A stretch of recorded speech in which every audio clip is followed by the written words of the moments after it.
DEI. Was it actually about diversity, equity, and inclusion? As we all know, it wasn't. It was actually just a conspiracy against white men.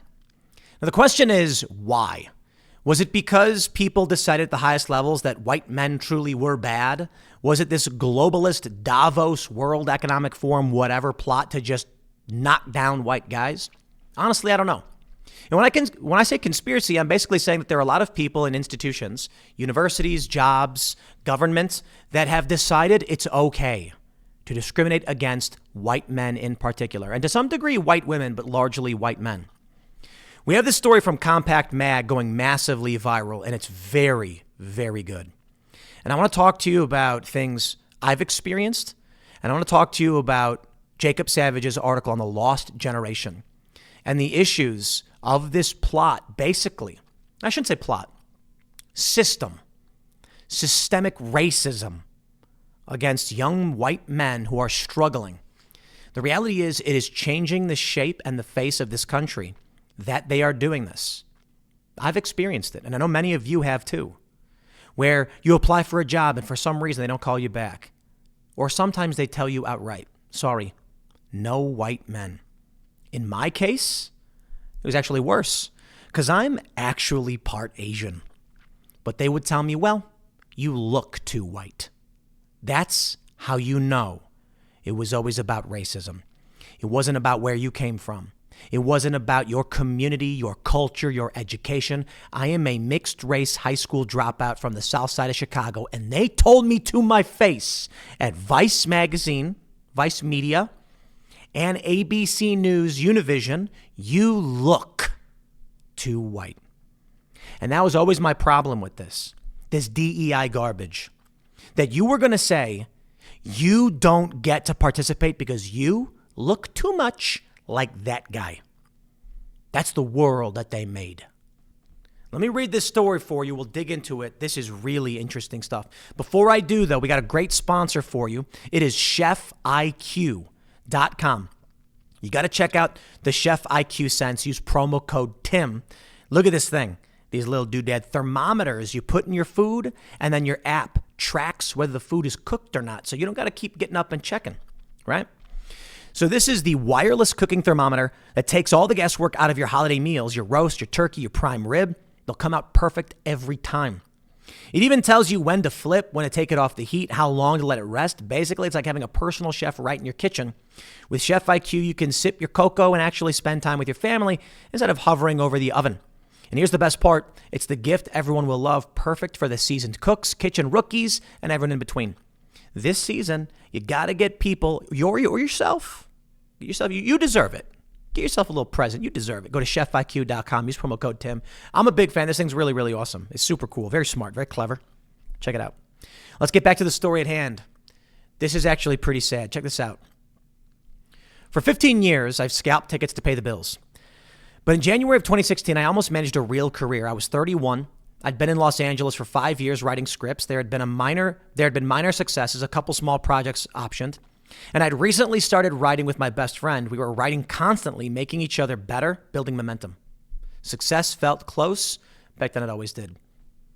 We'd written a pilot script. The veteran showrunner had agreed in a very theoretical, very Hollywood sort of way to come on to. That project had fizzled. So we were surprised when an executive emailed us out of the blue to meet. The showrunner explained he'd submitted us for an upcoming writer's room he was going to run. The exec had loved our pilot and wanted to hire us. This was it. The moment our careers were supposed to take off. We'd put in our time. I'd been tutoring SATs and reselling tickets to make ends meet while I wrote, and 5 years seemed par for the course based on the slightly older guys we knew who'd made it. But of course, by 2016, we were already too late. The showrunner emailed us back apologetically. I'd initially thought I might be able to bring you guys on, but in the end, it wasn't possible. We met with the executive anyway, a Gen X white guy, who told us how much he loved our pilot, but the writer's room was small, he explained apologetically, and the higher-level writers were all white men. They couldn't have an all-white male room. Maybe if the show got another season, they'd be able to bring us on. They never did. The doors seemed to close everywhere and all at once. In 2011, the year I moved to LA, white men were 48% of lower-level TV writers. By 2024, 11.9%. The Atlantic's editorial staff went from 53% male and 89% white in 2013 to 36% male and 66% white in 2024. White men fell from 39% of tenure-track positions in the humanities at Harvard in 2014 to 18% in 2023. Now, shouldn't males make up half? Indeed, if it was really about diversity. In retrospect, 2014 was the hinge, the year DEI became institutionalized across American life. And let me tell you about Vice. When I went to Vice in 2013, it was actually, they interviewed me in 2011 for the work that I was doing. In 2012, I had bounced around ideas with them. And then by 2013, we were in real negotiations. I was talking with a few other companies. It was Al Jazeera English, and it was Google. Google wanted to do a grant. And then I talked with Vice, and I said, what I want to do is I can do social media field reporting. I've not done documentary VOD. I need your help to fill in that empty part of what I'm doing. I go to this foreign country. I go to this city. I film a riot. The live stream's great, but what do people watch afterwards? That's where you come in. We team up. You take that half, I take this half. I give you the big breaking marketing. You give me the after the fact videos. And they said yes. And so I produced some very big mini docs. I went to Brazil, millions of views. I went to Ukraine at the start of their separatist movement and civil war, millions of views. We went to Fukushima. I went to Fukushima with Fusion, that was later, but with Vice, I went to Kim.com's mansion to cover what was going on with him. Millions of views. What is it, like 7-8 million views? I field produced the North Korean Motorcycle Diaries. What does that one have, like 10 million views? Massive. The thing is, though, the big shining city on the hill was HBO. They were taking these documentaries and they were putting them on HBO. And so I say to these guys, look at the stuff that we're making. I'm getting millions of plays on this. Why am I not getting on HBO? It's an honest question. And, I'm somewhat, it's your show. You don't got to do any favors for me. And you know what they told me? No white guys. No white guys. HBO wanted diversity, and they couldn't have another white guy because they had 3 already. So sorry, Tim. You don't get to, these very clearly successful mini docs that you've made that have the merit and obviously are good? No. You look too white. And there's no amount of me saying, bro, I'm mixed race. It doesn't matter. Because it was never about what you actually were or how you came up in life, whether you were disadvantaged. It was about whether or not you looked white. And that's the game they played. I go to Fusion.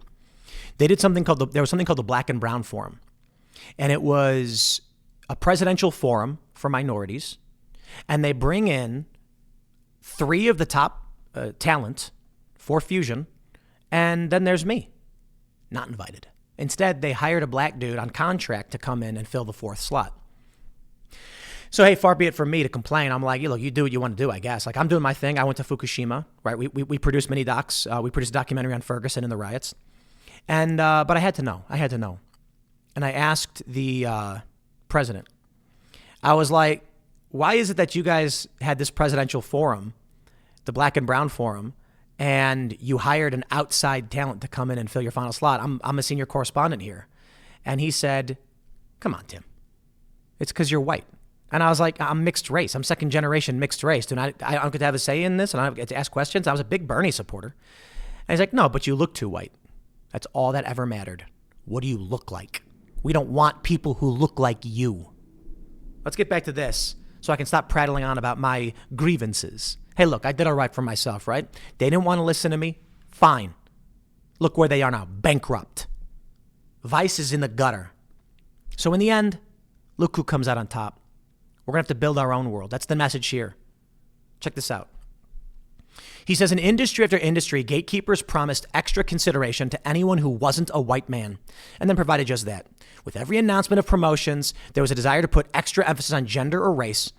A former management consultant recalled, and when you don't fall into those groups, that message gets louder and louder and gains more and more emphasis. On the one hand, you want to celebrate people who have been at a disadvantage. On the other hand, you look and you say, wow, the world is not rooting for you. In fact, it's deliberately rooting against you. As a Trump admin takes a chainsaw to DEI, there's a tendency to portray it as a series of well-meaning but ineffectual HR modules. Undoubtedly, there has been a ham-fisted DEI programming that is intrusive or even alienating, explained Kianga Ramhata Taylor in The New Yorker. But for the most part, it is relatively benign practice meant to increase diversity while also sending a message that workplace should be fair and open to everyone. This may be how Boomer and Gen X white men experienced DEI, but for the white male millennials, DEI wasn't a gentle rebalancing. It was a profound shift in how power and prestige were distributed.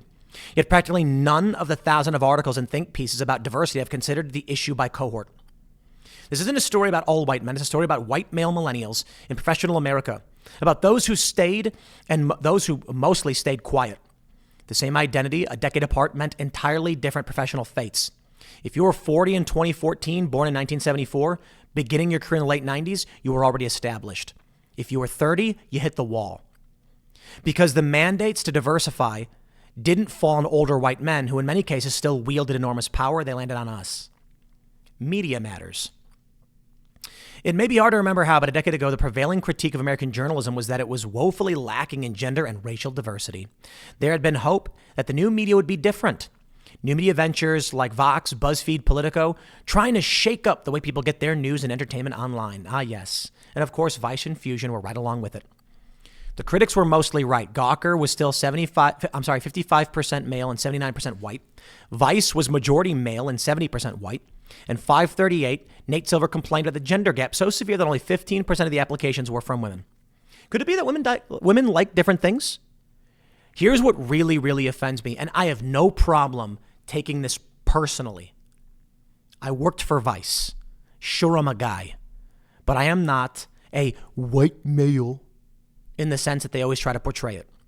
They say this is about diversity, about the underprivileged. How about South Side of Chicago, high school dropout, mixed race? No. Because what it actually was about was what you look like.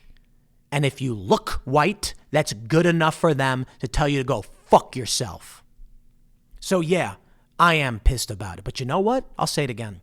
The message that I got was loud and clear. We will build our own systems. We will build our own machines. And we will tell these racist pieces of trash they can go shove it. Now I feel for Gen Z. They're not doing so well. The millennials may have gotten the last chopper out of Nam. This story is not just about one generation. Here we go. He says 2020 happened. The wheels came off. In the aftermath of George Floyd's death, newsrooms tripped over themselves to stage a reckoning. The New York Times solemnly promised sweeping reforms on top of sweeping reforms that it already promised. The Washington Post declared it would become the most diverse and inclusive. That means if you look too much like them, you're not welcome here.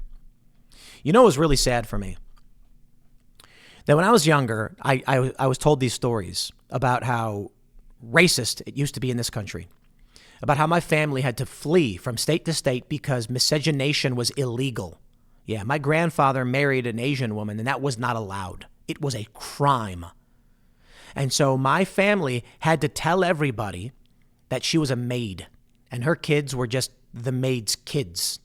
And when people found out it was a mixed race relationship, they faced the penalty of law. It wasn't until 1967, Loving v. Virginia, the Supreme Court said, y'all can cohabitate. And that was pretty crazy. 1967. The Civil Rights Act was 1964. Still, prejudices remained. And I don't hold that chip on my shoulder at all. At all. Even though I knew these stories. And then when I'm in my 20s, and I'm coming to these companies, and they had the gall to throw in my face the exact same stories that I heard from my family. I knew exactly who these people were. Degenerate, racist scum. All of them. The banality of evil. So I come from a world where I don't care what your race is. I'm not going to rag on somebody for their race. I'm going to rag on them for being trash. And you could be any race. You could be trash. And that's true. People often say, well, Asians aren't really trashy. Bro, I know some trashy Asians. But sure, cultures matter. Take a look at this. In 2021, new hires at Condé Nast were just 25% male, 49% white. At the California Times, parent company, the LA Times and the San Diego Union Tribune, 39% male, 31% white. We know it. We know it. Other pipelines start up as well. Alt weeklies. I get the message about media. There are many stories we tell ourselves about race and gender, he says, especially in academia. But the one thing everyone I spoke to seemed to agree on, it's best not to talk about it. At least not in the public. At least not with your name attached. The humanities are so small. A millennial professor nervously explained, there's a difference between thinking something and making common knowledge that you think of it. I'm going to tell you how crazy this stuff has gotten. And we'll come down to this guy's conclusion here. I did hostile environment training. So if you want to do conflict reporting, insurance companies basically require you to have hostile environment training. Now, I'd cover conflicts, riots, crises, disaster economy. I've been on the ground during all these things. And so when they send me to this hostile environment training, it's like, been there, done that. But why do they do it? It's for insurance purposes. And tell the insurance company they did it, they got the training, and there you go. So we're talking with these guys, these trainers, and someone asks them, like Middle Eastern stuff, right? We go in a conflict or crisis in the Middle East, or just overseas in general. And he says, kidnappings, should you get kidnapped, the American government's going to rescue you. They're not going to pay the ransom. It was a big deal. He said, the U.S. doesn't negotiate with terrorists.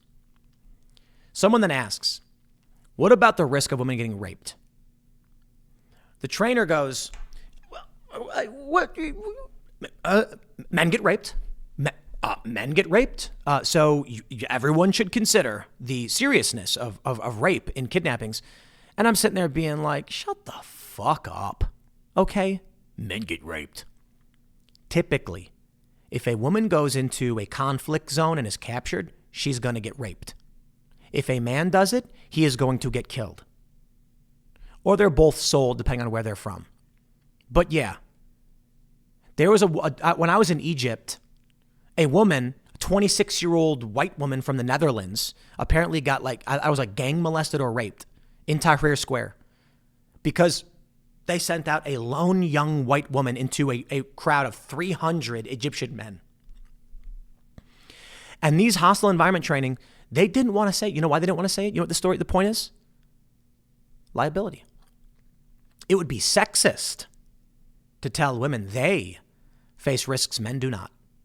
So they have to come out with the stupidity of everyone can be raped. How stupid. I hope we're seeing the change. And I think we might, but I'm not sure. He concludes by saying it's strange and more than a little poisonous to see yourself buffeted by forces beyond your control. But there's a comfort in it because it's less painful to scroll through other people's IMDb pages late at night, figuring out what shortcut race-gender connections they took to success, than to grapple with the fact that there are white men my age who've succeeded and I'm not one of them. I could have worked harder. I could have networked better. I could have been better. The truth is I'm not some extraordinary talent who was passed over. I'm an ordinary talent in ordinary times that would have been enough. There's a wounded pride here. How could there not be? I have 2 sons. I used to imagine long before they were born that I would take them to film sets and bring them along to exotic locations. Instead, their father spends most of his working days in his bedroom scrolling through spreadsheets and ticket listings. What do I say when my boys ask about my old hopes and dreams? What do I tell them when they ask about theirs? I'll say this. You have to build it yourself. This is the game they've played. Take the power, and you got to do it by force. I am not saying crime. I am saying you go out, you start your own company. You do everything in your power. You redouble your efforts. You build your own company up. And then when you got the money, you buy them out and you fire these racist scumbags. But I'll tell you this. Success is the best revenge. So to Vice, I don't take it personally. When I left the company, I said, I get it. I asked you for something in exchange for something, right? Quid pro quo, right? I work for you, you work for me. You didn't deliver, no problem. I will leave. And I did. They were pretty shocked when I did. And then you have Fusion. Similarly. I wasn't playing their games. I'm not playing this racist game. And you know what?